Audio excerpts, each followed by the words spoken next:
Hola chicos, bienvenidos a su clase de español octavo grado con su maestra Hailey Mesa. Estamos en la semana 2 y nuestro tema en esta semana será textos narrativos.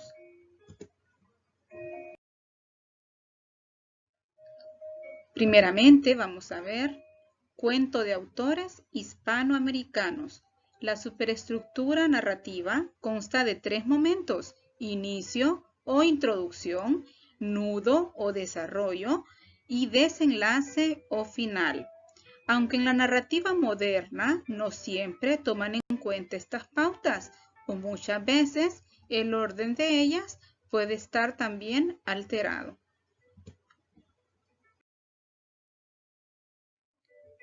Siguiendo esta superestructura, podemos ver entonces los 3 pasos a seguir para realizar un cuento: la introducción, el desarrollo y el desenlace. Aquí tenemos en pantalla el ejemplo del cuento tradicional de Caperucita Roja.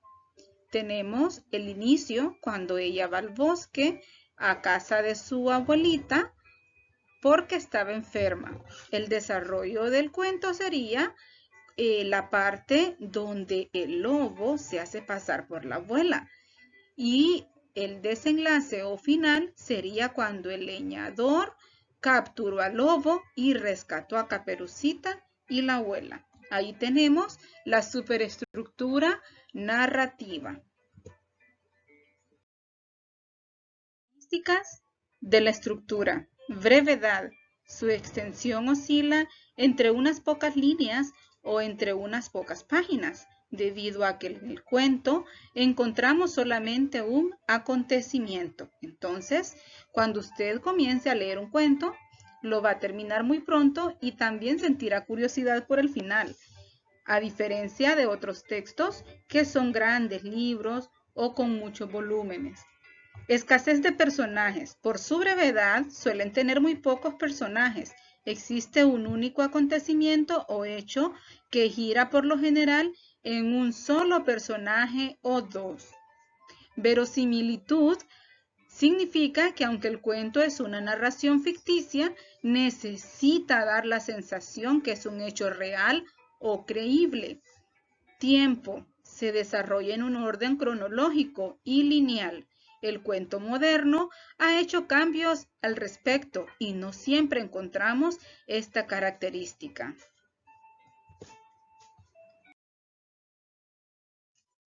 Clasificación principal. El cuento debe ser realista. Refleja la observación de la vida en sus diversas modalidades psicológica, religiosa y humorística. Maravilloso. En él intervienen seres sobrenaturales, hadas, brujos, duendes y ocurren actos o hechos mágicos. Fantásticos son los cuentos que presentan los hechos como reales, pero en un momento de la narración ocurre un hecho sobrenatural. Regional o popular. Estos cuentos son un relato que toma tradiciones de una región determinada, resaltando sus costumbres, su lenguaje y sus creencias. Misterio y terror. En él aparecen como personajes los fantasmas, vampiros, zombies, entre otros seres que son un misterio. Feliz Día de la Bandera. Recordemos que la grandeza de una patria no se mide por la extensión de su territorio, sino por la dignidad y honor de sus hijos. Debemos tener en alto nuestros valores cívicos y respetar nuestros símbolos patrios. Este pensamiento de la grandeza de una patria es de nuestro prócer, el general Francisco Morazán. Disfruten su día feriado, chicos. Cuadros comparativos.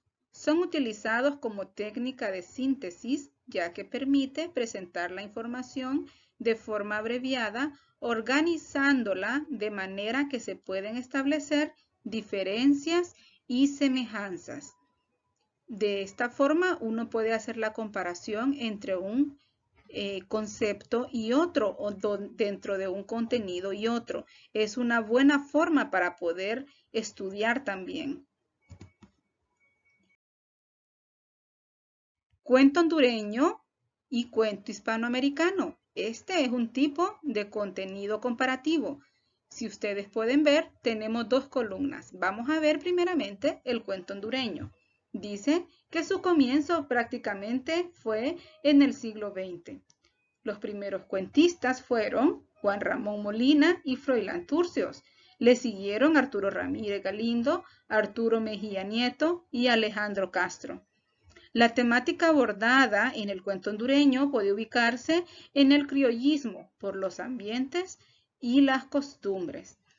Ahora vamos a ver el contenido sobre el cuento hispanoamericano. Inicia durante la primera mitad del siglo XIX. Si vemos la comparación al cuento hondureño que empezó en el siglo XX. Dice que sobresalen en sus inicios Esteban Echeverría, Rubén Darío, Horacio Quiroga, Salvador Salazar Arrué, o como se le llamaba por su nombre artístico, Salurrué. Escriben sus cuentos en dos vértices. El cuento hispanoamericano lo hace con el criollismo y el regionalismo. Aquí tenemos algunos escritores de los que mencionamos en la diapositiva anterior y vamos a saber un poquito de Froilán Turcios. Él nació el 7 de julio de 1874. Adivinen en dónde. Juticalpa, Olancho. Él fue poeta, narrador, editor y periodista. Este antólogo significa escritor de novela y cuentos, tuvo entre sus obras principales Mariposas, Páginas del ayer y Oración al hondureño. El escritor Rubén Darío era de Nicaragua. Él tenía su nombre de pila como Rubén Darío o nombre artístico, pero realmente su nombre era Félix Rubén García Sarmiento. Nació en Nicaragua el 18 de enero de 1867. Horacio Quiroga, su nombre completo real era Horacio Silvestre Quiroga Forteza. Este cuentista, dramaturgo y poeta nació el 31 de diciembre de 1878 en Uruguay. Texto descriptivo. La biografía.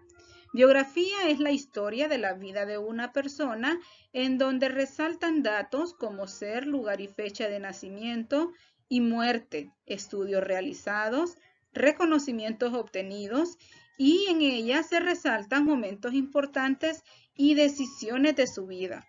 Ustedes están viendo en pantalla a Gabriel García Márquez. Él es originario de Colombia, nació en 1927, murió en el año 2014 en la Ciudad de México.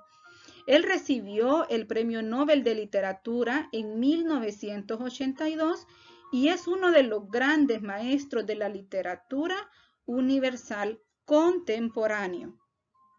Los años de su primera infancia en Aracata marcarían decisivamente su labor como escritor.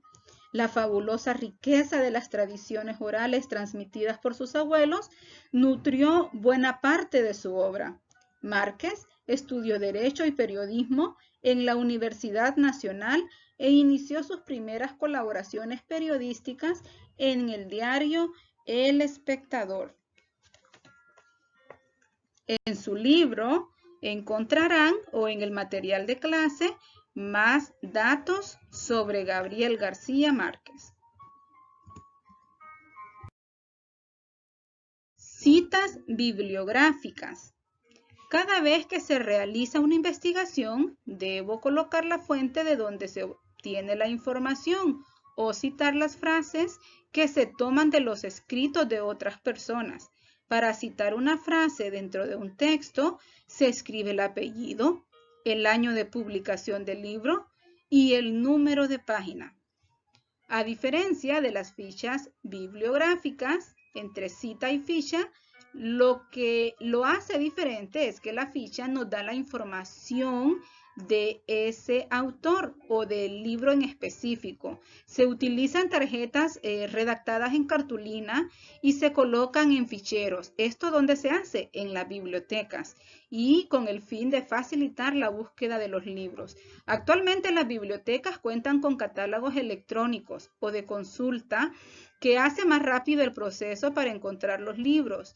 Pero sin embargo, en algunas siempre se utilizan las fichas en físico o, como decimos, manuales. Aquí vemos una cita bibliográfica. Lleva el autor del documento citado, también lleva el año de la publicación. Y al inicio y al final de la cita o del texto que lleva la cita, se ponen comillas. También se debe colocar entre paréntesis la página del libro de donde se tomó la cita.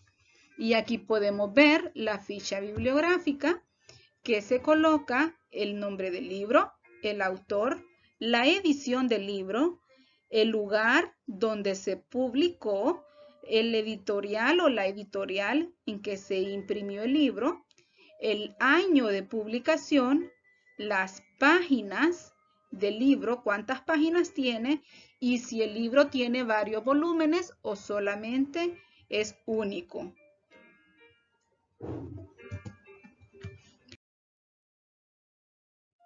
La cita bibliográfica de un periódico. Aquí tenemos el ejemplo del periódico El Espectador y vemos que en la cita se debe colocar el nombre del periódico. Si el periódico es en físico, se va a colocar el número de página. En caso de que usted haya encontrado el periódico en la web, va a poner la dirección URL, va a colocar el nombre del artículo que está citando y este artículo, si está en la web, va a tener hasta la hora de la publicación. En caso que sea en físico, coloca la fecha y también el autor. Ustedes pueden observar en el recuadro amarillo cómo se citaría esta pequeña parte de este artículo llamado La disputa gremial por los aranceles de las prendas de vestir en el periódico El Espectador.